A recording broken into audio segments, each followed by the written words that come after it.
এখন আপনাদের সামনে যিনি সঙ্গীত পরিবেশন করতে যাচ্ছেন তিনি হলেন শিল্পী দেওয়ান হাসিনা বাচ্চু। কেমন আছেন আপু আপনি? ভালো আছি, তুমি ভালো আছো তো?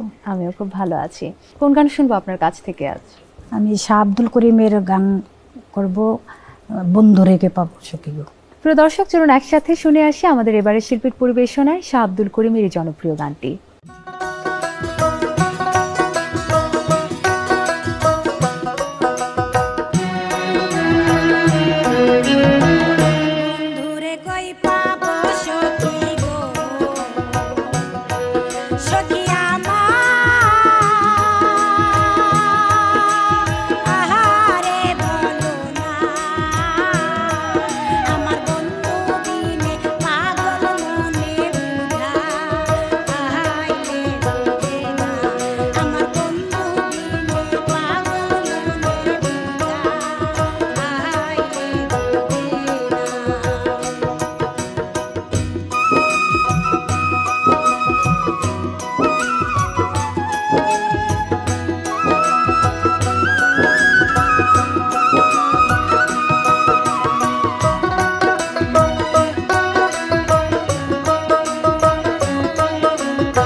সাদে সাদে ঠেকছি